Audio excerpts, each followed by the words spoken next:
is Jennifer Reed, and the nonprofit organization that I picked is Limelight. This organization really hits home for me since I've been battling Lyme disease and Rocky Mountain spotted fever for almost a year now. This nonprofit organization helps people who are dealing with Lyme disease and co-infections.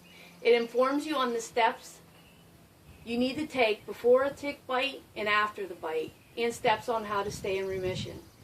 Limelight has stories of hope, not only to the patient, but to the families dealing with Lyme disease.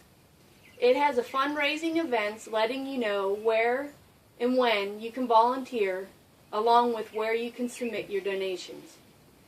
This nonprofit organization lets you know how to apply and receive a grant for medical expenses and the policies that go along with it. There are stories of hope, news, and events that are going on around the world. This organization is making a difference in the way that we view Lyme disease and the co-infections. In the state of Pennsylvania, Lyme disease has risen to 4,000 cases in the year of 2013 and will continue to rise. This disease can be deadly when not dealt with.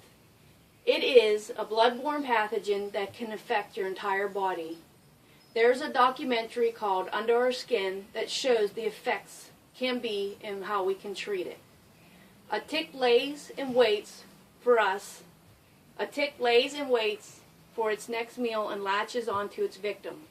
When the tick latches on, it can regurgitate in your bloodstream, and the bacteria then enters your body. The deer tick, or the black-legged tick, are mainly found near deer, but can just be in the grass in your yard. Sometimes people don't even know they've been bitten. Some get the bullseye's rash, where the tick latched on, but not in all cases. Symptoms of Lyme disease can be severe fatigue, fever, and flu-like symptoms, along with muscle and bone pain. The testing for Lyme is flawed and inaccurate. In the state of Pennsylvania, they only have 3 blood tests for Lyme. Many people go undiagnosed and misdiagnosed with MS, rheumatoid arthritis, and Lou Gehrig's disease, along with many more. I have been battling Lyme disease for almost a year. Never would I have imagined or thought that Lyme disease was in this area. This has affected every area of my life. I am a person who gets up and goes, and this has stopped me dead in my tracks. It has affected my heart and now is moving toward my brain. I once got A's and B's in college, and now I can barely get a C. I've been bedridden for weeks at a time.